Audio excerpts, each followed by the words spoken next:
नमस्कार मैत्रिणींनो, वैशाली स्टोरी या चॅनलमध्ये तुमचं स्वागत आहे। आज आपण दीप अमावस्याबद्दल माहिती बघूया। अग्निप्रती कृतज्ञता व्यक्त करण्यासाठी आषाढ अमावस्येला दीपपूजन केले जाते। आषाढ अमावस्या दीपान्वित अमावस्या असेही म्हटले जाते। यंदाची आषाढ अमावस्या सोमवती अमावस्या नावाने संबोधली जाणार आहे। सोमवती अमावस्येचे महत्त्व अत्यंत वेगळे आणि विशेष आहे। दीपपूजन कसे करावे, दीप अमावस्येचा मुहूर्त काय, दीप अमावस्येचे महत्त्व काय जाणून घेऊया आता आपण। चातुर्मासातील पहिली अमावस्या म्हणून आषाढ अमावस्या साजरी केली जाते। सन 2023 मध्ये आषाढ अमावस्या सोमवारी येत असल्यामुळे ती सोमवती अमावस्या म्हणून विशेष तत्वाने साजरी केली जाणार आहे। त्याचप्रमाणे आषाढ अमावस्येला दीपपूजनाची प्राचीन परंपरा आपल्याकडे आहे, त्यामुळे याला दीप अमावस्या असेही म्हटले जाते। अमावस्या उदय तिथीनुसार सोमवारी आहे। आपल्याकडे सण, उत्सव, व्रत, वैकल्य यांना शास्त्रीय आणि नैसर्गिक आधार आणि महत्त्व आहे। चातुर्मासाच्या काळात पचायला जड असलेले आहार निषिद्ध करावा अशी प्राचीन मान्यता आणि परंपरा आहे। या दिवसापासून निषिद्ध आहार टाळावेत हा सांगणारा आषाढी अमावस्या म्हणजेच गतहारी अमावस्येचा दिवस असतो। तसेच राज्यभरात सोमवारी 17 जुलै 2023 रोजी अमावस्या ही साजरी केली जाणार आहे। त्याचप्रमाणे दीप अमावस्या मुहूर्त आषाढ महिन्यातील अमावस्या सोमवारी येत असल्यामुळे तिला सोमवती अमावस्या असे संबोधले जाते।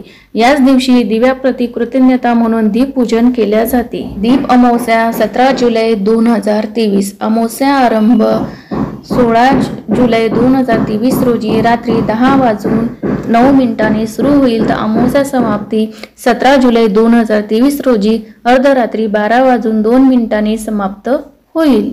पूजन कसे करावे, दीप अमावस्येला दीप पूजन केले जाते। त्यामुळे घरातील पितळीचे, चांदीचे दिवे घरातून पुसून स्वच्छ केले जातात। पाटाभोवती रांगोळी काढली जाते। त्यानंतर पाटावर स्वच्छ कापड पसरवून दिव्याची मांडणी करतात। ते तिळाच्या तेलात किंवा तुपाच्या वातीने प्रज्वलित केले जातात। या दिव्याची फूल नैवेद्य दाखवून पूजा केली जाते।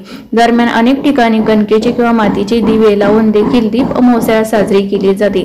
अनेक घरात या दिवशी पुरणाचे धिरडे बनवून तो गोडाचा नैवेद्य बनवला जातो। दीप पूजन झाल्यानंतर दिव्याची प्रार्थना म्हणावी। शुभम करोति कल्याणम आरोग्यम धनसंपदा ही प्रार्थना आपण म्हणावी। ही प्रार्थना म्हणून झाल्यानंतर दीपकला प्रार्थना करावी, हे दीपदेवा, तू सूर्यरूप आणि अग्निरूप आहेस, तेजामध्ये उत्तम तेज आहेस। माझ्या पूजेचा स्वीकार कर आणि माझ्या सर्व इच्छा पूर्ण कर। दीपपूजन झाल्यानंतर पितराचे स्मरण करावे। वास्तविक पाहता भाद्रपद महिन्यात वद्य पक्षात पितराचे स्मरण करून पिंडदान केले जाते। मात्र आषाढ अमावस्येला काही ठिकाणी पितृ तर्पण दिले जाते। आपल्या पितरांना तर्पण देऊन पूर्णाचा नैवेद्य दाखवावा। पितराच्या स्मरणार्थ एक दीप प्रज्वलित केला जातो। पितरांना संतुष्ट करण्यासाठी तर्पण करण्याचा विधी म्हणजे पितृतर्पण। अमावस्येला हा विधी केल्याने पितरांना मुक्ती मिळते आणि ते पुढील पिढीला आशीर्वाद देतात। त्याचप्रमाणे दीप अमावस्येचे महत्त्व बघूया। दीप अमावस्या म्हणजे आषाढ अमावस्या होय। या दिवशी दीपपूजन करून आगामी श्रावण महिन्याच्या स्वागताची तयारी केली जाते। अंधारातून प्रकाशाच्या वाटेवर नेणारा दिवा हा मांगल्याचे प्रतीक आहे। त्यामुळे अनेक चांगल्या वाईट प्रसंगामध्ये आपल्या संस्कृतीत दिव्याला विशेष महत्त्व आहे। मांगल्य समृद्धी आपल्या आयुष्यामध्ये नांदावे या प्रेरणेने आषाढ महिन्याच्या शेवटच्या दिवशी दीपपूजन केल्या जाते। अमावस्या साजरी केली जाते। आषाढानंतर श्रावण या हिंदू धर्मीयांच्या अत्यंत पवित्र समजल्या जाणाऱ्या महिन्याची सुरुवात होती। पावसाळ्यात कमजोर झालेल्या पचनक्रियेला देखील चालना देण्यासाठी, मजबूत करण्यासाठी ही दीप अमावस्या दिव्याच्या माध्यमातून